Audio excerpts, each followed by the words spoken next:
Hello, good afternoon. In a run-up to the local elections taking place here in Bury this Thursday, May the 6th, where every seat is up for grabs, that's all 51 seats out of the 17 wards, I've got one of the candidates who's joined me this afternoon, Steve Wright, who is standing in Holyrood, one of the Liberal Democrat candidates. I can't say councillor because we're in the election mode, aren't we? Yeah. Steve, thank you very much indeed for coming on. Thank you for inviting me. It's okay, you're most welcome. Now, this is I know that last year you obviously stood in the local elections, and because of the all-outs and everything, it's like 1 year term and then etc.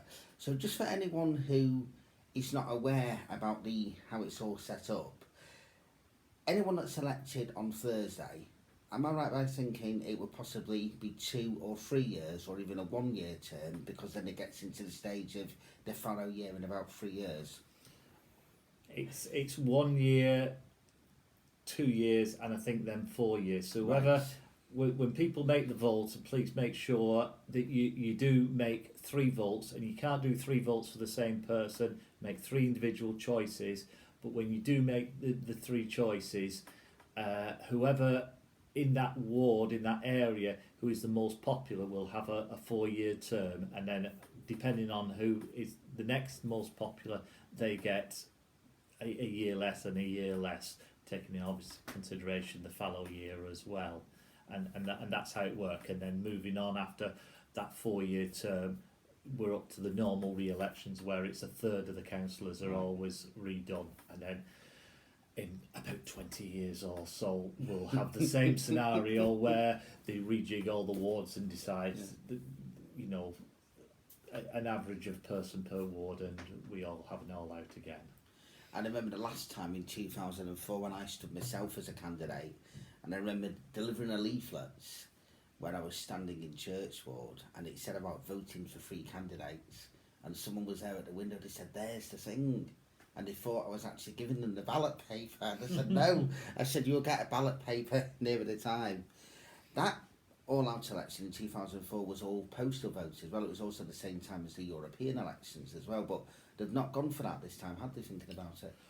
No, because of various things. They do try and have what you call the fallow year. They do try and have the fallow year that other things happen, like the mayoral elections.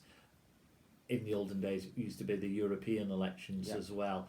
They can't really time it for general elections because a Prime Minister can call a general election whenever they time.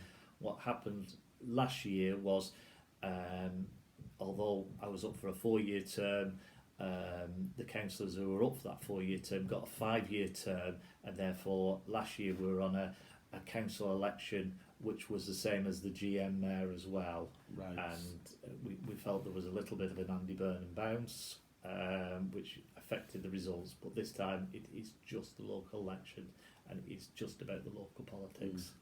I know a lot of people have been saying, because of all the national stuff which we're not going to go into, but different people have said about thinking about the national issues. I know for a fact that when I used to stand locally, and this is where I got sympathy for all the people who are standing locally that just want to do what it's supposed to be local issues. I used to say, right, this is local, you don't want a national issue to try and cause any kind of a detrimental scenario. And I know that here in Prestwich and across Bury in general, plus Greater Manchester on a whole, there are some major local issues that need to be looked at, which I'm sure you want to also mention as well. Yeah, there is lots of local issues. I do really keep local, Ben. Just going back to what you said before, it's a bit embarrassing. I have seen a leaflet from one of the parties saying, send a message to Boris. It really isn't about that, who runs the council, and about the bins and everything else you need to sort out. You know, I've not heard one person mention about that. Some people have told me they're ill with politics because of what went on. But the main issues at the moment, of course, as you well know, is the big one is the Green Belt, that was voted in by the incumbent Labour Party. It was initially the spatial framework, but because of the rules in that, they couldn't get enough councils to agree on it, so they then formed their own little club and called it Places for Everyone, but it is still voted in, and this is why the elections are quite important. If enough people vote, and I hate keep saying it, against the party that's in control of the council, but if enough people vote for the Conservatives or Ratcliffe First or ourselves, the Lib Dems, and the council becomes in overall control, which it is very, very close, then those three parties will have to stand up and cancel places for everyone, because that is what we're all saying. But as well as that, it's concerns around the clean air, and that's not the clean air zone. For 5 years ago we put a motion to the council about no idling outside schools. Everybody agreed to it, everybody thought it was a great idea, but we have been battling and fighting to try and get that as some sort of policy, even though that thing is, it's been agreed as policy, but they're not taking it forward. And these are things that are very important, because here in Prestwich we've got the M62 running straight through us, which is increases the smoke in our area, but also, as everyone in Prestwich keeps reminding me, we've got one of the busiest roads in Great Britain. Again, another project by the incumbent Labour Council. Very new road going through Prestwich. Very new road going through Prestwich, which just adds to the smoke and the smog around Prestwich, and things need to be sorted about.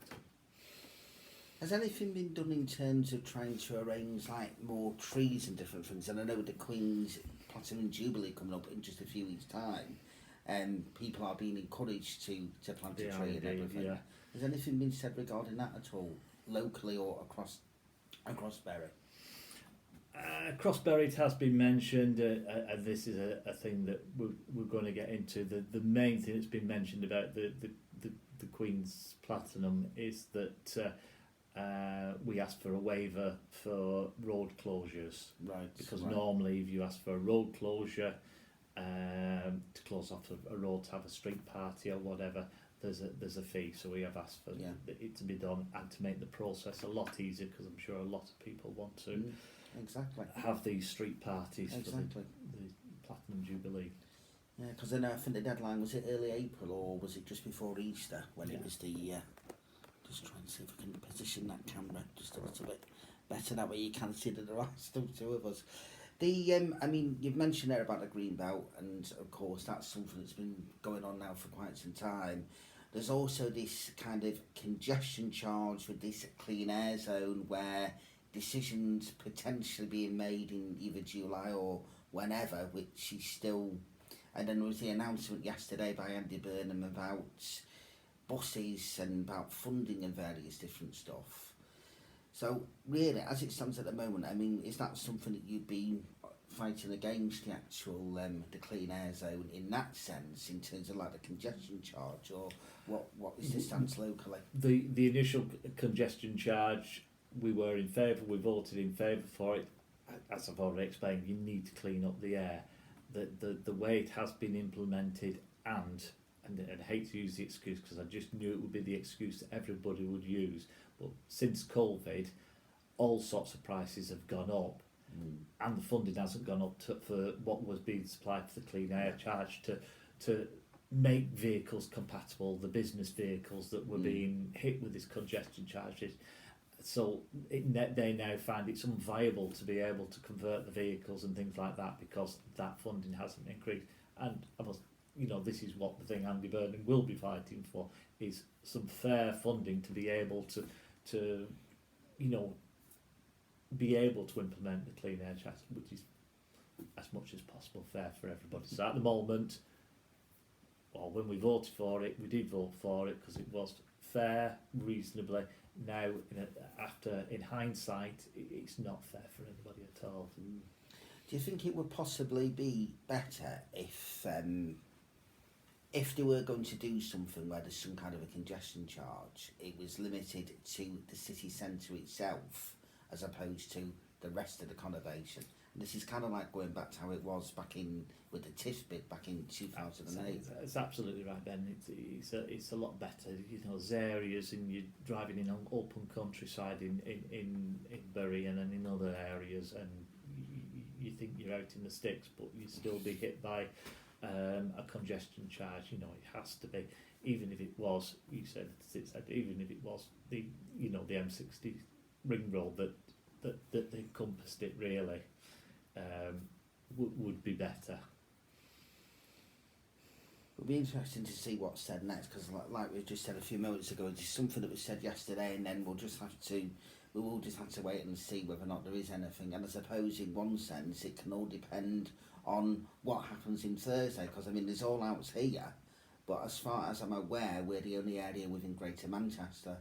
We're the only borough within Greater Manchester where it's all out elections. You might be right. I'm sure I've seen something for Rochdale that they yes.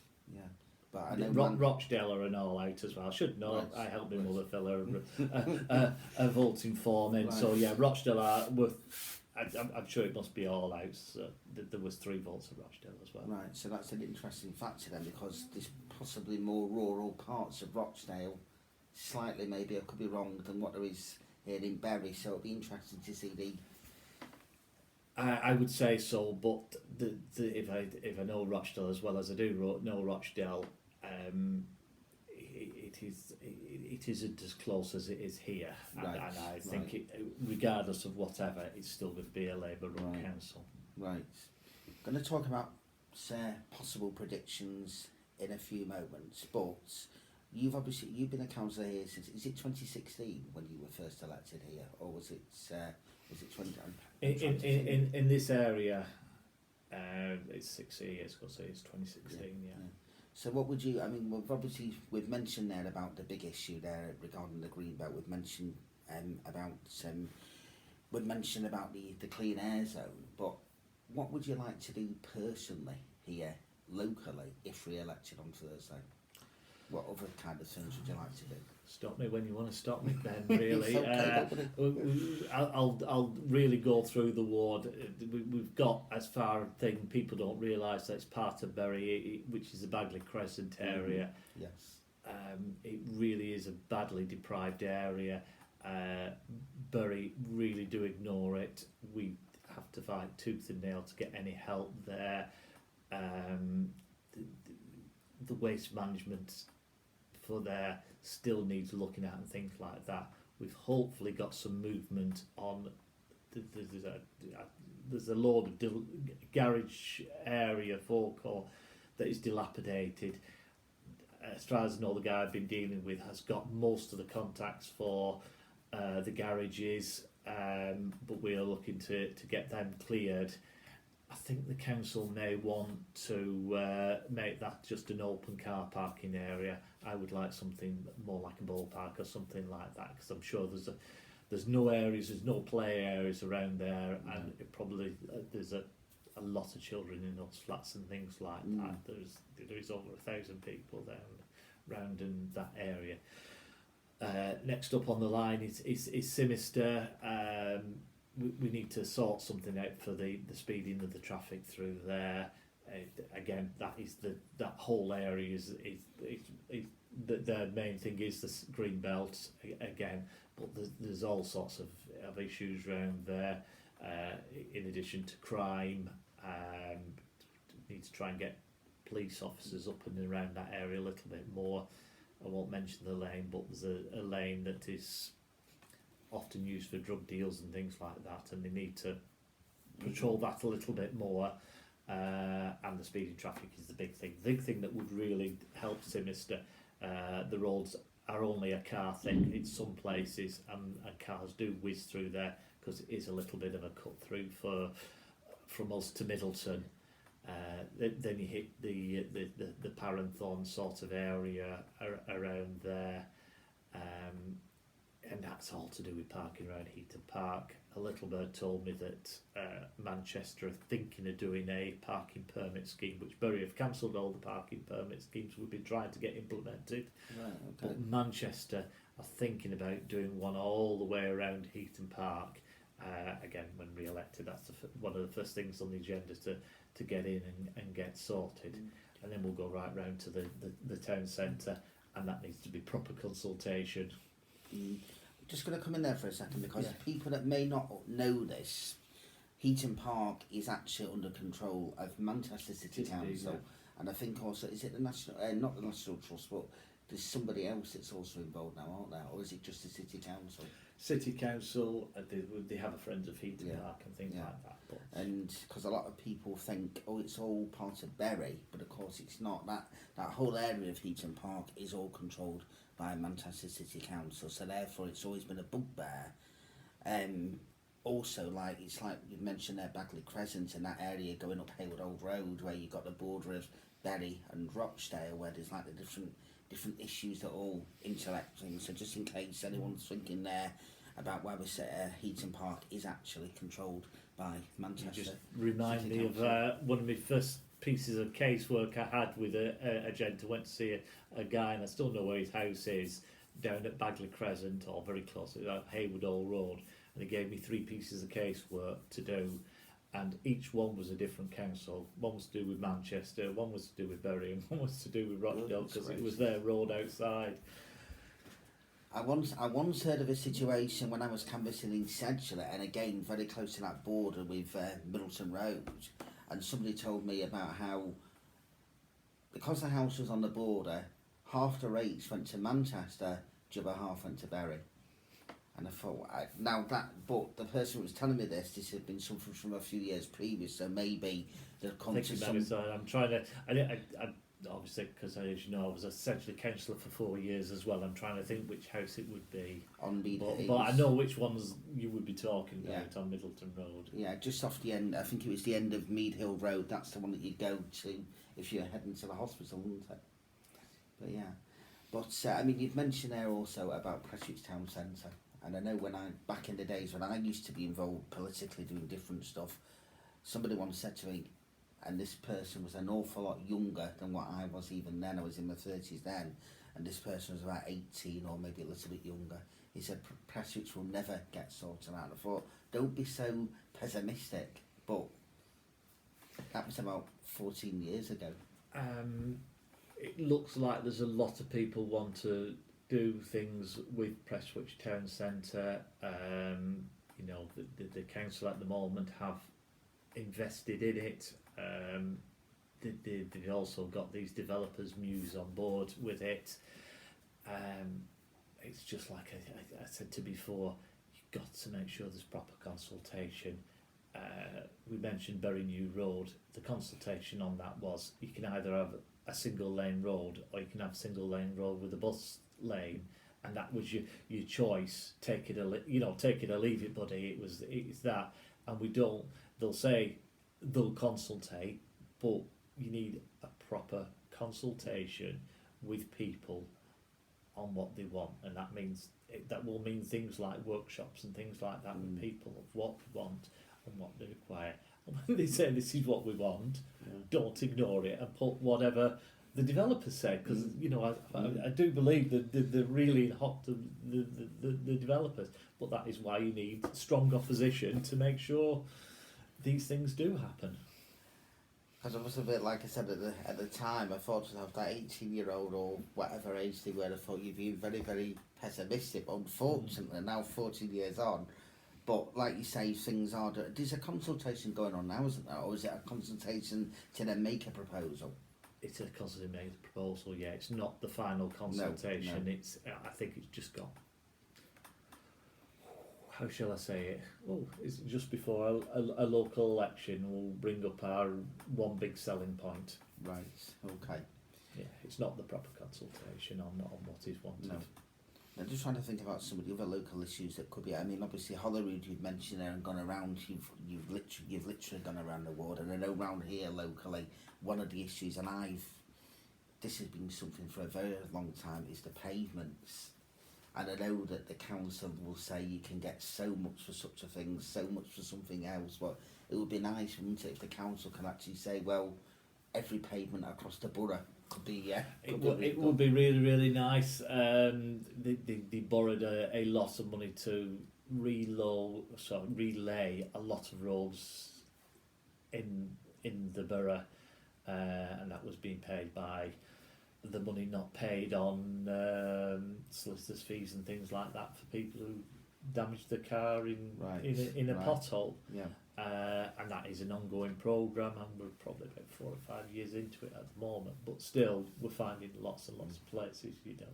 You know me. I just can't walk past a pothole without taking a picture of it and sending it in.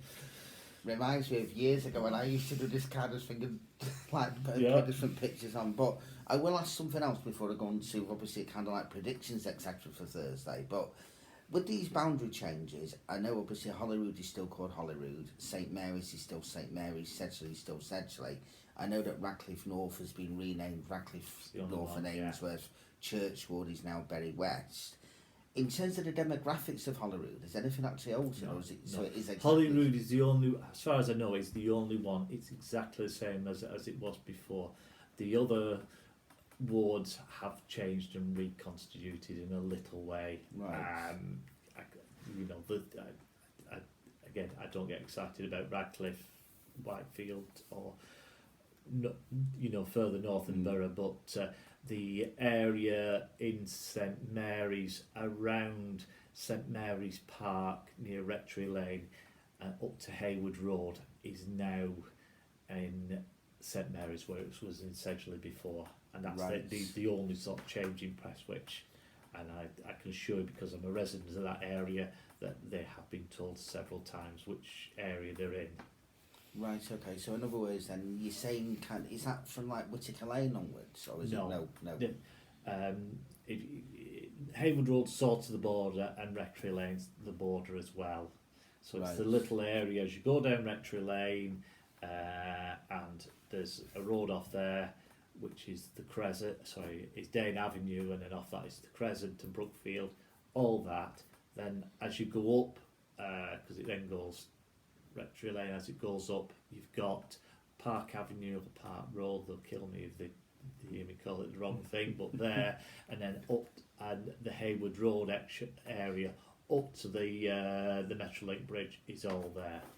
Probably about 50 houses. Right, okay, so it's kind of like in one. It is a little section. Right, that's so changed that over. part there, but then the other side, I mean, is kind of, that is still within Sedgley, which is kind of. Right, okay. Yeah, no, I get you, because I know from years ago doing stuff in those areas as well. The what was I going to say? But I'll come on now to the actual potential predictions, because I know last year, and I know you said before about a potential Andy Burnham bounce, and the result here between yourself and the Labour candidate, or not, obviously we won't mention their names, was 170 difference, or just. It wasn't a great deal, yeah. It wasn't a great deal at all. So, around here it is fairly close, and again, one prediction not getting out to me is what I feel, because exactly. you know, as a candidate you never say what you think, but I can talk about other wards, no problem at all. Yeah. As it stands at the moment, there's about, is it 29 that Labour have in terms of the actual council, or is it 20 or is it 28? Then again, there's been changes, hasn't there? There has been changes. Initially there were 3 ahead, so it's 51, so it's 26, and they had 2 extra, 27, 28, and you're spot on, because they got 1 extra with the Radcliffe first defection, so they have 29. Right, okay.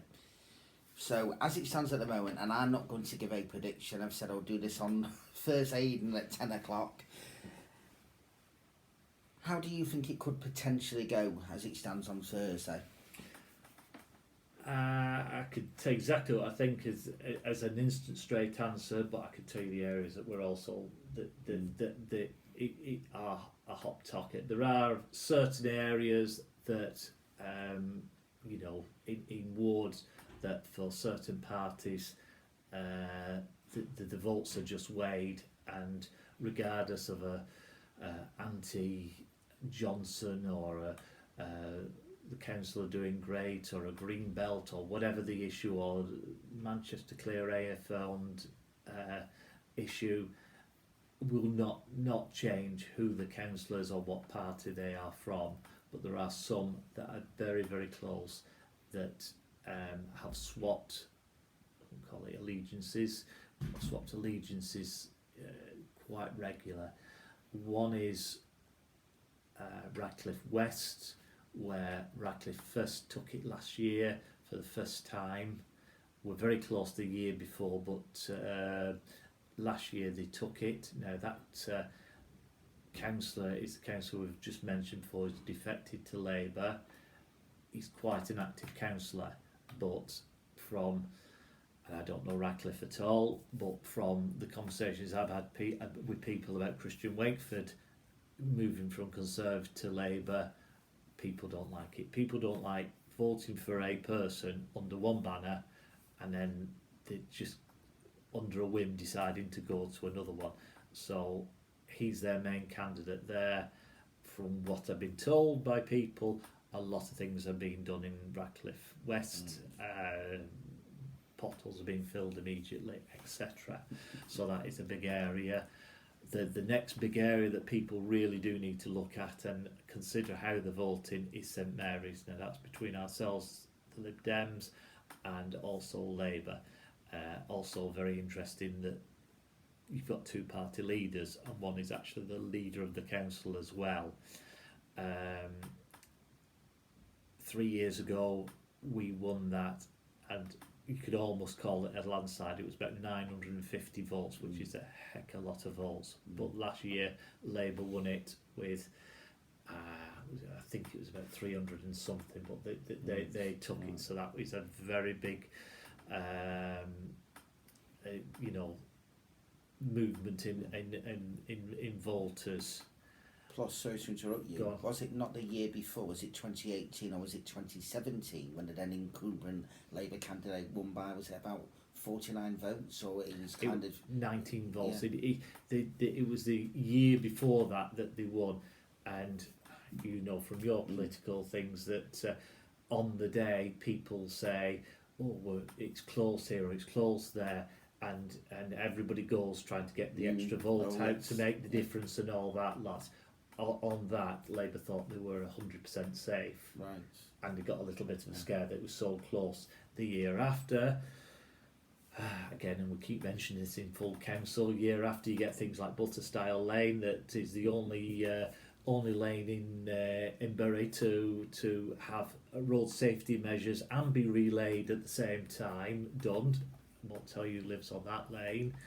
And various other things, and it was the leader of the council that was up for re-election. So the difference was a little bit more, but then the year after was when it was nearly 1,000 votes different, because that councillor wasn't as popular as Avon was. So it's definitely going to be interesting. It's going to be interesting. I have left one out that's of interest. Elton will be of interest.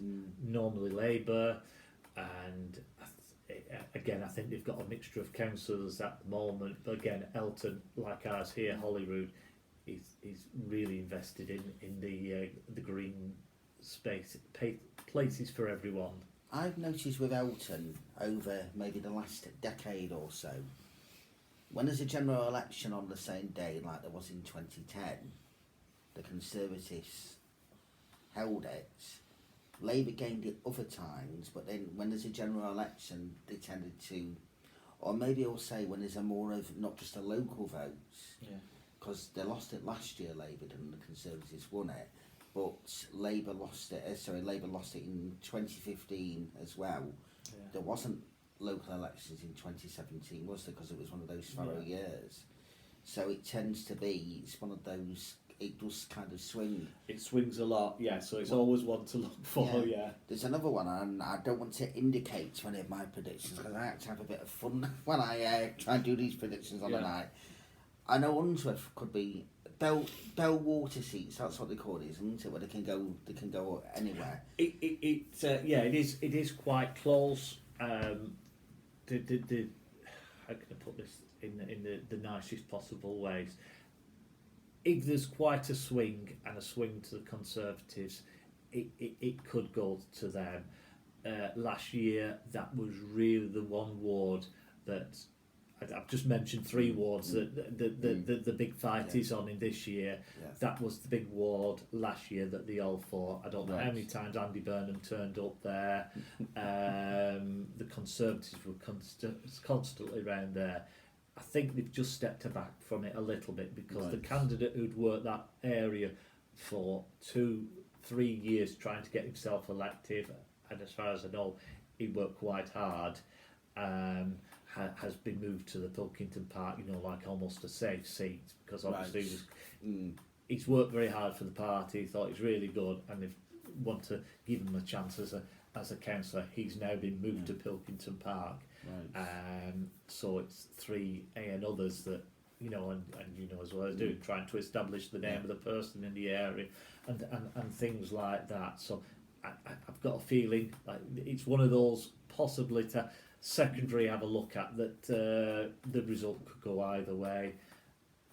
But that's how I feel about it. I think the Conservatives just stepped a little bit back from it, and as well, my daughter lives in that area, and she always tells me how many leaflets she gets, and she wasn't getting as many as she was getting last year. Right. Yeah. These elections are always very, very interesting, whichever way you look at these things, and whether you're a candidate, whether you're a political anorak that I always have and always will be, they are very, very interesting kinds of things. I remember back in 2008, you had all 9 seats, didn't you, in Prestwich?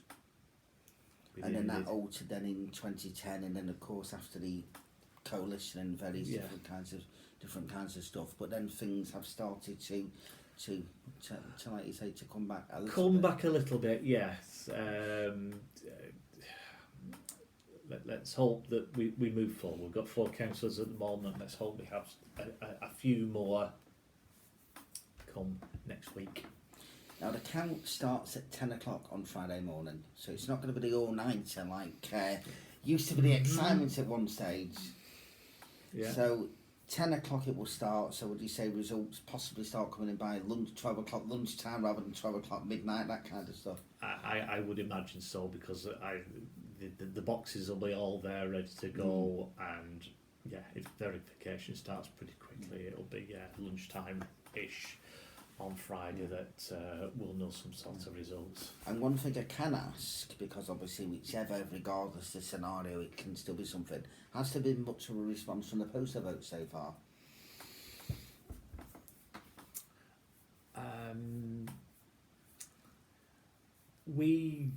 I'm just trying to get the figures in my head and try and compare.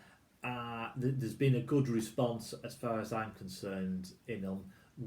We always try and get the postal voter in, and we're not quite at the figures of the returns of the postal voters. And I'm just being a little bit hesitant on it, because I don't know what the difference between the amount of postal voters there were last year compared with this year. How many more people have taken it on, but the amount of votes or the amount of percentage of votes going in is about the same as it has been. I'm hoping because in here we get about 62%, and usually one of the best ones to get the majority of the people on the postal votes in, and we'll probably, the way it looks, probably get that in by the end. And of course, just to remind people as well, if you have had a postal vote, I did mine last week, so it's already been sent off. But if by any chance you put the postal vote to one side and you've forgotten to post it, you can take it to the polling station on the day, Absolutely, can't you? yeah. And you can also take it to the town hall as well and hand it into the elections office. So there's various different ways. I know years ago, I don't know if they still do this, Steve, and please correct me, they used to do like a collection at post boxes after about, was it 10:15 in the evening or something like that, just in case anyone had put it in the post box at last minute, or had they stopped doing that now? I haven't a clue. You really haven't a clue. You know what I'm doing on the night of an election? I don't know what they do as far as postal votes on that. I'm sorry. You see, I've not been too nasty with some of these questions. I've stumped right on the final one there, but and of course the polling stations open at 7 a.m. on Thursday, right through until 10 p.m. and then everyone can have a rest. It's been involved in everything for 12 hours before start of the game. In the morning. Right, okay. Steve, thank you very much No indeed problem, for coming thanks for on. inviting me. It's okay, you're most welcome. I can't say any good luck to anybody because, of course, I'm being as impartial as possible. Well, good luck. But, but thank you. Thank you very much, Steve. Thank you.